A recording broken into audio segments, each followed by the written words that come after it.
የጋድ ጾም ጥምቀት ዘንድሮ መቼ ነው? ጋድ መቼ ነው? ከዚያስ አሁን በቁም ነገር ስሙ፣ አትጃጃው። ኃላፊ ብዬ ነው የምነግራችሁ። እንዴ በ21ኛው ክፍለ ዘመን ስልካችን ሁሉ ቤተ መጻሕፍት ሆኖ በወረቀት በሶፍት ኮፒ ያለ በሃርድ ኮፒ ያለ ባለበት ጊዜ ዓለም በአንድ መዳፍ በተቀመጠችበት ዘመን ይህን ያህል ዝም ብሎ መደናበር ከየት የመጣ? አሁን ስሙ፣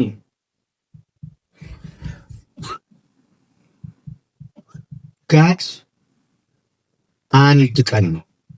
ጋድ ስንት ቀን ነው? ስሙ፣ ስንት ቀን ነው? ስንት ቀን ነው? ላመጣላችሁ ነው። እንደው ባጭሩ እንበለውና በይበልጥ ሊቃውንተ ቤተክርስቲያን ያዙት። ሌላ ቀንም እንትን ብለን የምንነጋገርበት ይሆናል።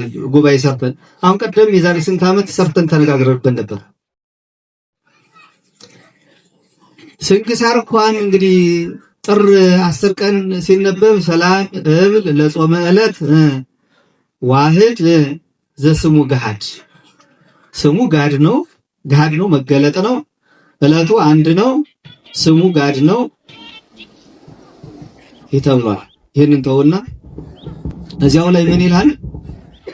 ፍትሐ ነገሥቱ ላይ ሲናገር ዘውእቱ ተውላጠረቡ ወአርብ።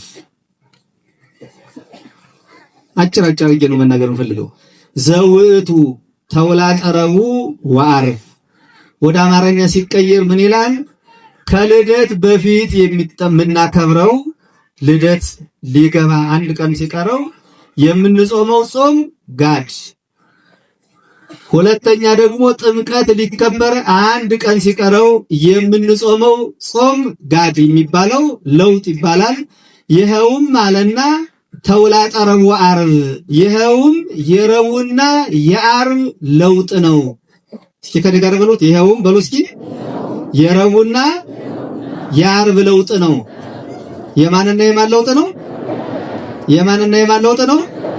የረቡዕና የዓርብ ለውጥ ነው። ያ ማለት ምንድነው?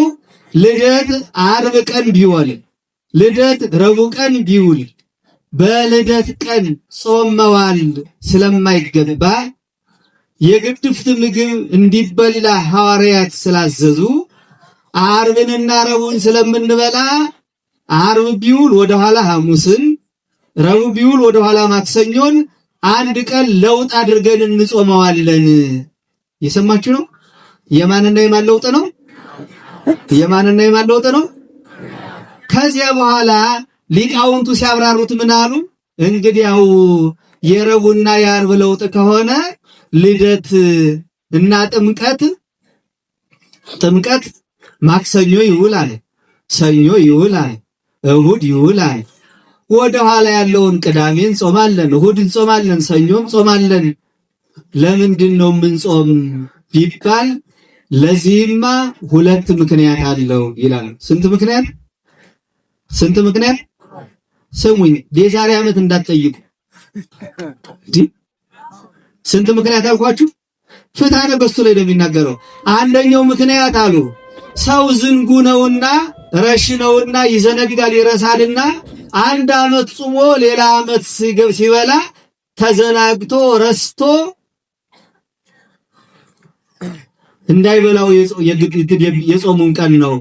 ሁለተኛው ደግሞ ስርዓት አንድ ጊዜ ከተሰራ፣ ስንት ጊዜ አልኳችሁ? አንድ ጊዜ ከተሰራ መለወጥ መቀየር ስለሌለበትና ቢጾሙም ስለማይጎዳ ነው። ቢጾሙም ምን ስለማይል ነው?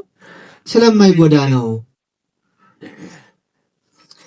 አሁን እናንተ በማንኛውም የአባታችን ሳት እንዳልጋፋ ዘውቱ ተውላጠ ረቡዕ ወዓርብ እዚህ በላይ ብሄድ ብዙ መደነጋገር እንዳይመጣባችሁ ብዬ ባለ ኤጲፋንያ ጥምቀት ሰኞ ቢውል መቼ ቢውል አልኳችሁ?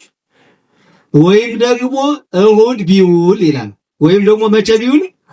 እሁድ ቢውል በዕለተ ሰንበት እስከ ማታ መጾም አይገባም። እስከ ስንት ሰዓት መጾም አልኳችሁ? እስከ ማታ መጾም አይገባም። ይልቅስ በተለመደው የጾም ጊዜ እንደምናደርገው ሁሉ ከጥሉላት ወይም ከግድፍት ምግብ እንከለከላለን።